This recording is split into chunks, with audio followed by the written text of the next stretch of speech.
దర్శకుడు కృష్ణవంశీ కంటే అతని భార్య రమ్యాకృష్ణ ఎన్నో రెట్లు ఎక్కువ డబ్బు సంపాదిస్తోంది. ఆ డబ్బు విషయంలోనే ఇద్దరి మధ్య తగాదాలు వచ్చి విడిపోయారు. రమ్యాకృష్ణ కొడుకు రుత్విక్ను తీసుకుని చెన్నై వెళ్ళిపోయింది. ఇద్దరు విడాకులు తీసుకుంటున్నారని మీడియాలో ఒక సెక్షన్ కోడై కూసింది. కానీ అదంతా సెన్సేషన్ కోసం సృష్టించిన వార్తేనని తేలిపోయింది.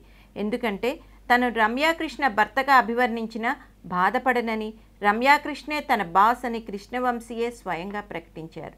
ఒకవేళ తన దగ్గర డబ్బులేమీ లేకపోతే తనను రమ్యాకృష్ణే చూసుకుంటుందని కూడా అంగీకరించారు. రమ్యాకృష్ణ నాకంటే పెద్ద స్టార్. వివిధ భాషల్లో నటిస్తోంది, సీరియల్స్ నిర్మిస్తోంది. చెన్నైలో ఆమెకో మీడియా హౌస్ ఉంది. తాను ఎక్కువ రోజులు అక్కడే ఉండాల్సి వస్తుంది. కాబట్టి మా అబ్బాయిని చెన్నైలోనే చదివిస్తున్నాం. వాడిప్పుడు 7వ తరగతి చదువుతున్నాడు. నాకు సమయం దొరికినప్పుడల్లా నేనే చెన్నై వెళ్ళి ఇద్దరిని చూసి వస్తూ ఉంటాను. మా అబ్బాయి అయితే నేను ఎక్కడున్నా వాడెక్కడున్నా రాత్రి పడుకోబోయే ముందు వీడియో కాల్ చేసి నాకు గుడ్ నైట్ చెప్పి పడుకుంటాడు. ఇలాంటి మంచి అలవాట్లు మా ఆవిడే వాడికి నేర్పిస్తూ ఉంటుంది. మా మధ్య ఎవరు ఎక్కువ ఎవరు తక్కువ అని కానీ, డబ్బు విషయంలో కానీ ఎలాంటి సమస్య తలెత్తలేదు. ఆవిడ ఏ సినిమాకి ఎంత పారితోషికం తీసుకుంటుందో కూడా నేను పట్టించుకోను. 1-2 సార్లు నాకు చెప్పడానికి ప్రయత్నించినా నేనే వద్దన్నాను.